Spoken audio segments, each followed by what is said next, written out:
Hello and welcome to this week's Africa Today News Weekly Roundup. I am Favor Aham, and these are the breaking news that took over the world, Africa and Nigeria. First, the headlines. Brazil's Bolsonaro convicted in coup conspiracy trial. Deadly youth-led protests overthrow Nepal's prime minister. Burkina Faso scraps visa fees for African visitors. Elon Musk temporarily loses world's richest person status. Macron appoints Sébastien Lecornu new French prime minister. U.S. right-wing activist Charlie Kirk killed at Utah campus rally. Nepal suspends strike after agreement with Dangote refinery. CBN governor suggests possible cuts in lending rates. FIFA receives 1.5 million ticket applications within 24 hours. Now the news in detail, beginning with the international news. In Brazil, former President Jair Bolsonaro suffered spectacular legal defeat as the Supreme Court found him guilty of plotting against a coup to topple the 2022 elections. 4 of the 5 justices opined that Bolsonaro conspired to stay in power after he lost to Luiz Inácio Lula da Silva, even triggering the January 8, 2023 riots when government buildings were stormed by his supporters. The conviction could result in sentences that amount to more than 40 years. The dramatic fall of the former leader from grace. In South Asia, Nepal descended into political and societal mayhem. Youth protests against corruption, unemployment, and inequality became violent when dozens were killed and over 200 injured. Government buildings were burned, politicians were attacked, and the army was deployed to suppress the uprising. Prime Minister Khadga Prasad Uli resigned during the crisis, while the earlier government action to ban social media networks such as Facebook, WhatsApp, and YouTube only agitated people.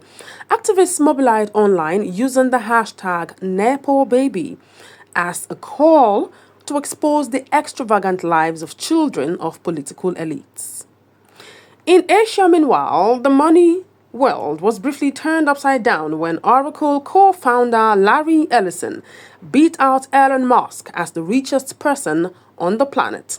Oracle shares soared by more than 36% on heightened demand for data centers powered by artificial intelligence, making Ellison's fortune rise by $89 billion in a single day.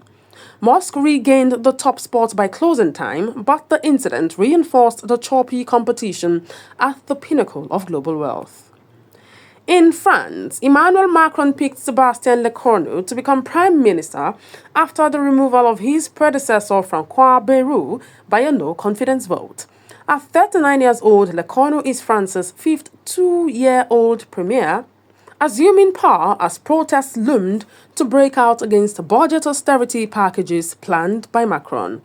Lecornu promised to defend national unity and preserve France's independence as Macron tries to steer through one of the country's worst crises in decades.